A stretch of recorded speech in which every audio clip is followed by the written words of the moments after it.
Let's continue our reading. We're going to Monday. And Monday speaks about the prophecies of Syria and Egypt. And let's read together Daniel 11:5 verse 14.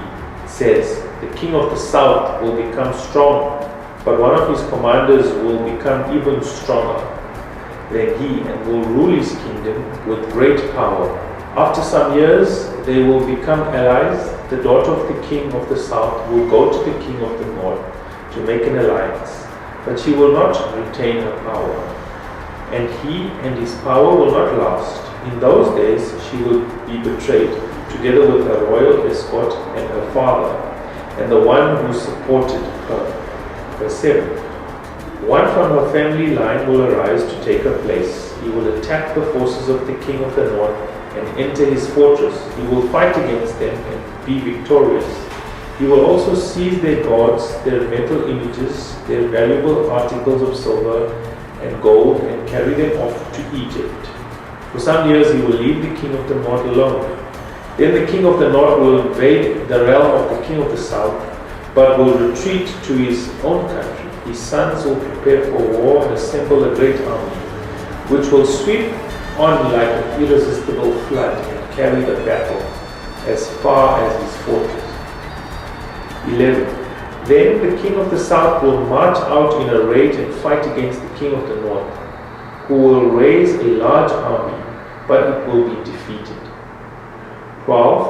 "When the army is carried off, the king of the south will be filled with pride and will slaughter many thousands, yet he will not remain triumphant." 13. "For the king of the north will muster another army, larger than the first, and after several years he will advance and a huge army fully equipped." With a huge army fully equipped. And the last verse. "In those times many will rise against the king of the south, those who are violent among your own people." Now Gabriel here is speaking about Daniel's people, the Israelites, "will rebel in fulfillment of the vision, but without success." So, what is unfolding here? Now we see, after the death of Alexander the Great, the vast Greek Empire was divided into 4 parts through the 4 generals of Alexander the Great. And the focus is here on 2 of those generals. The first one is Seleucus in Syria, which is the northern part of the kingdom. So when we talk about the northern part of the kingdom, it's Seleucus of Syria, and Ptolemy. Ptolemy took as his territory Egypt, and that is then referred to as the South Kingdom. And through these 2 kingdoms, they managed to prosper. And you can go and search this on your own on Wikipedia. There's a lot of documented evidence of these 2 dynasties that existed and prospered during this time. And basically what we just read is, we read this back and forth between these 2 kingdoms, the one trying to usurp the other, until we get to a point where they try and become allies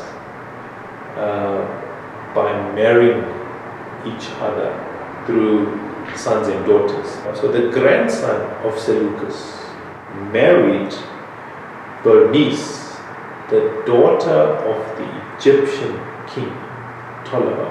But unfortunately, that alliance is short-lived, and we see that in Daniel 11 verse 6. And historically, it's also been shown that that alliance did not last very long. And the conflict that arose from that directly involved God's people. These wars affect us as God's people, and God announces these things beforehand, and there's a reason for that. He does that because He wants to forewarn us of events so that we can be better prepared. Going back to our mission of preaching, teaching, and bringing people to Christ, that we may intensify our efforts. Not that we should start our efforts, because our mission should have already began the minute you gave your life to Christ. But these events should intensify our efforts in proclaiming the mission, the three angels' message, bringing people to Christ.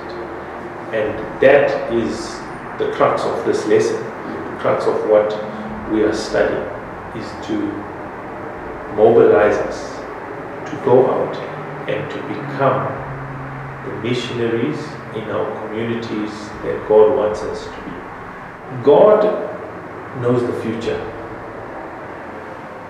which tells me that He is worthy to be trusted. He is worthy for us to place our faith in. And our faith is more solidified when we know that things which He forewarned us of has already occurred historically. Everything that has been prophesied in the Bible has been unraveled and has taken place 100%. There isn't a 0.01% of something that was being told to us in prophecy that hasn't happened. Of course, only the events in the future that are yet to happen. So, that then begs the question, do you still not believe in the end time events, given the track record of God being on point on each and every historical event that's happened? And that's something for you to consider in your pursuit, in your spiritual life for God. He is not an idol manufactured by humans. He not only directs the course of historical events, but He's also a personal God. He directs my life, He directs your life in a personal way. He's the God of the universe, but He's also the God of you personally, as if nobody else existed. And that is the essence of our belief. That is why we believe in Jesus Christ, because of the personal relationship He has with us. And this is something that you can share with those around you. That Jesus is your Savior. He's personal to you. And that's what people are looking for in the days that we are living in right now.